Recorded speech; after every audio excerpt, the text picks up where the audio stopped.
friends. So Tom and I are outside in our backyard and we're just talking, and actually we were talking earlier about how things are really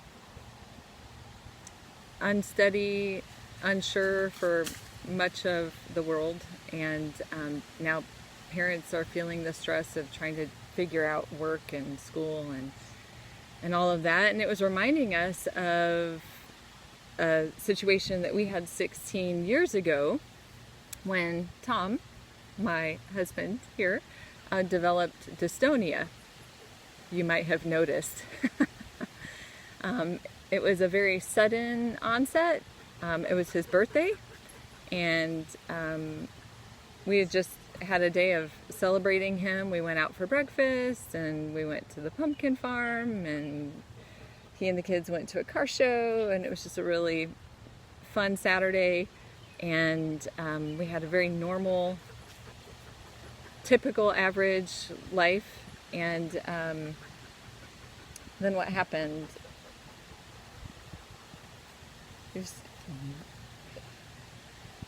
Well, all that changed. All that changed. All that changed.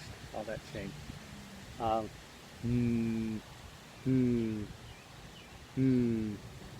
As Rachel said, it came on suddenly, suddenly, not instantly, but over the course of a couple days. We arrived at a very, very, very different situation, and for a little while the doctors thought I was just going to die, and I'm grateful that didn't happen, but it did leave us with a very new situation where I sometimes blink my eyes and cannot open them again, and so I don't drive, and my involuntary movements make some people uncomfortable, and stress makes them worse, and so I don't work in the traditional sense like I used to. So I stay at home, and that has taught us some things about unexpected changes to our life plans, involving work, involving health, involving how are we going to educate our kids, a lot like what's facing much of the country today. And we were just reliving our experience, and I think now we can kind of look back on it and maybe laugh a little bit about how clueless we were at the time. But when we were going through it, it was not funny. It was very miserable, and we felt very isolated, very alone. People had all kinds of responses to what we were experiencing. Just had really weird conflicts with friends. Is it spiritual? Is it physical? Is it, I don't know. Just, probably similar to the stress people might be feeling now, as you're considering your options and what aren't valid options. And we, just like we did, you will encounter different opinions of what is best for you and your family. I shout out to my sister. I had all the answers how to raise kids when they were hers, not mine. And when we had kids, it was a different situation. And people knew what was wrong with me, and an exorcism was going to fix it. But that is not what we experienced, and not where we're at. So you need to make peace with your own situation and use wisdom and the best advice you can find, and learn to not listen to the naysayers. The other thing is that we did not go for counseling. We didn't find a therapist until we thought one of our kids needed that. And, you know, it's true. Our kids experience some trauma from the situation when you spend a lot of time in hospitals and finances are limited, and your dad might die and then maybe he won't die, and maybe it's incurable, and there's just a lot. They were processing a lot. We were processing a lot. We were trying to do the best we could. But that landed us in a therapist's office, and we 100% believed that we were there for just our child. And that's not really how that played out, is it, hon? He visited with us together. He visited with her. Ooh, now they know it's one of the two. Oh well, it wasn't her. What did we learn from that visit?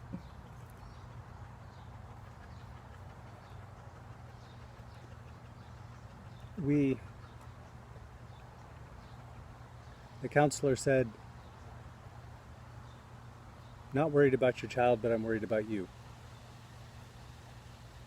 And talked to us later as a couple, and how are you managing, how are you coping, what are you doing to deal with the circumstances? And one of the things that came out was every day is Saturday. And we were waiting for Monday, but until then we were just going to do Saturday things. Chores and home improvement projects and grocery shopping and repeat. And he told us, you need to get out of that funk. It's not always going to be Saturday. You need a new Monday routine. And as the kids got older and as the finances got tighter, we discovered what that new routine was going to look like, and it's not what we expected. Yeah. We kind of didn't like it. It wasn't very fun. We were very limited. It changed a lot. It changed our social lives. It changed our diet. It changed so much.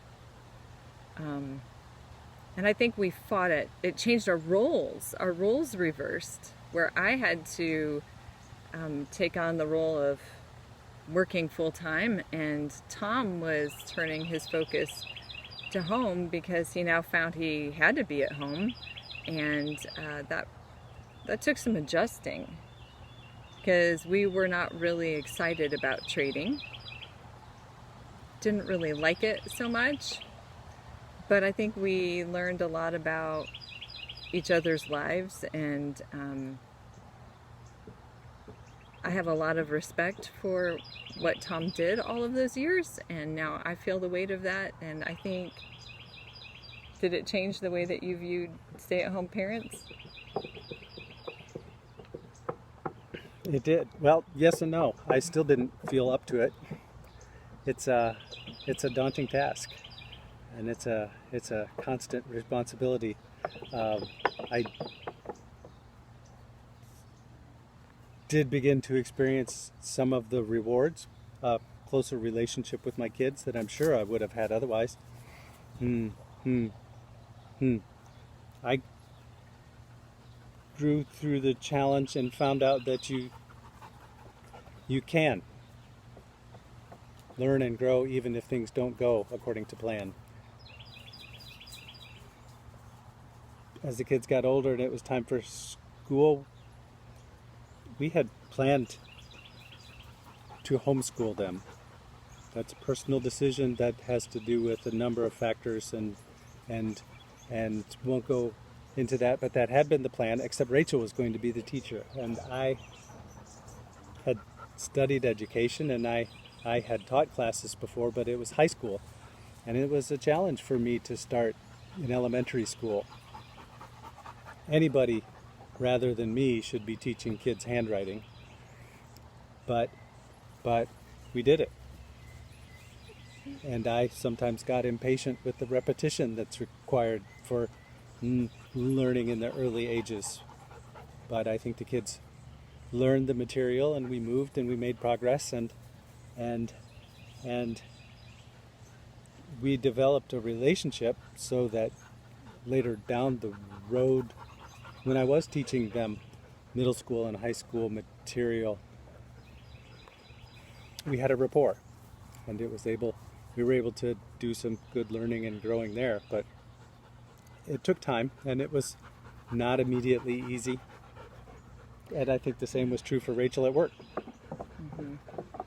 Yeah, the counselor gave us a homework assignment when he realized we were, living in denial that every day was Saturday.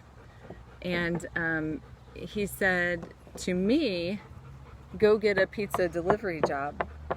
I'm sorry the camera is shaking. It's our dog's tail hitting the table because he wants us to throw the ball.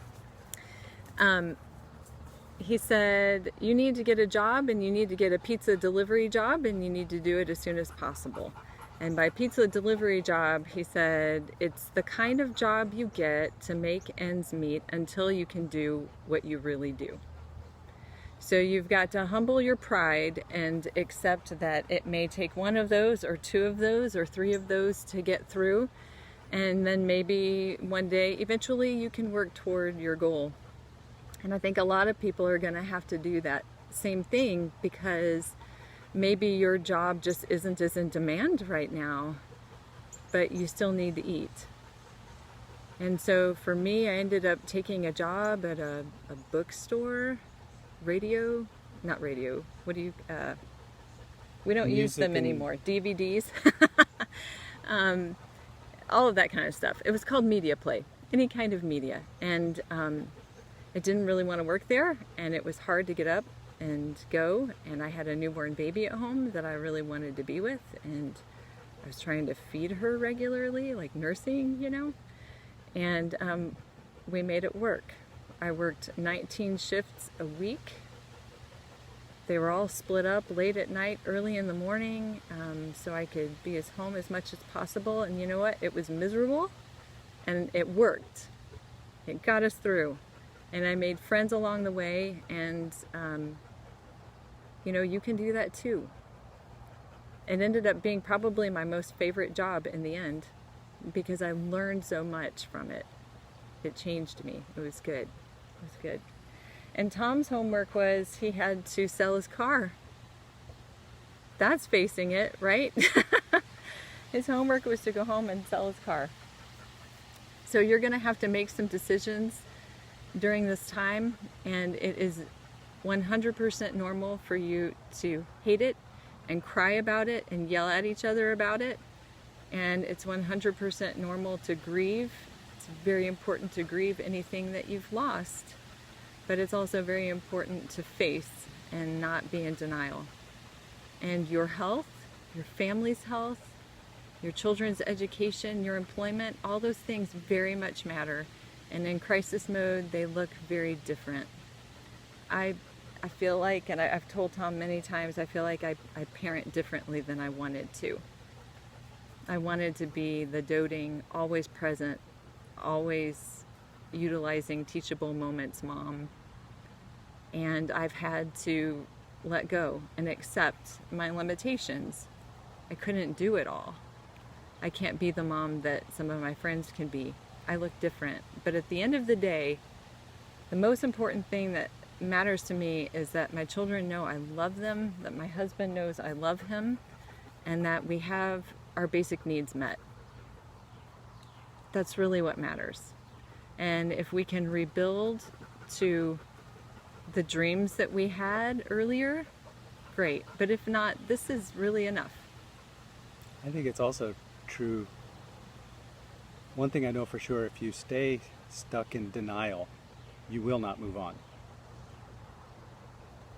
But once you move on and you persevere through a season of unexpected circumstances and challenges,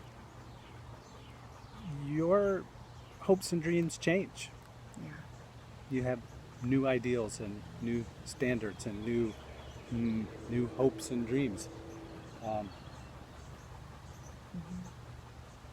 So it's not a matter of doing the hard stuff until you can get back to what you originally wanted. While you're doing the hard stuff, engage, do it sincerely, and you may find out you have different hopes and plans and dreams as a result. Absolutely. And give yourself some grace. You're going to make mistakes and you're going to have bad days and you're going to act like a toddler, and then you're going to tell everyone you're sorry and try to do better the next time. It's just part of it. It's normal. It's fine. And you're going to be okay. And it's going to be okay. And don't give up. We don't know how long this thing is going to last. That's one of the things that can be the most maddening about it. But we've managed for 16 years now. 16 years! I don't think it's going to last that long. I don't think so. And we actually have 2 kids in college, and they did really well on their tests. It's okay. You can do this. What did they say? Their handwriting is still It's still horrible. poor, but in the end, I think we did okay. We did okay. You did awesome. We kept them out of jail. No one's in jail. Yeah, so far. If it happens, we'll be fine. Don't go to jail, kids. All right, just stay one day ahead of them academically. It'll be fine. You're going to be fine. They're going to be fine, right? Yes, they are. Yes, they are. Yes, they are. Is there anything else you wanted to add, Tom?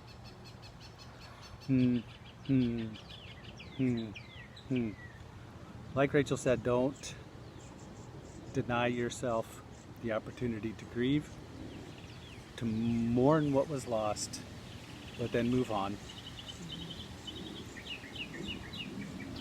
Engage with the new circumstance and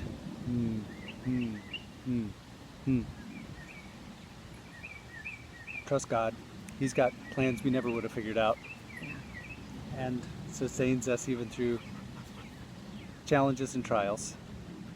This is not plan B for him. I love when people talk about that. You know, God is not weak and he doesn't make mistakes. So this is plan A. This is what he is going to grow us through. It's part of our story. All the more reason to adapt and engage rather than fighting it. Yeah. Yeah. All right. That's all I've got, Tom. Me too. Hang in there. We love you guys. Bye-bye.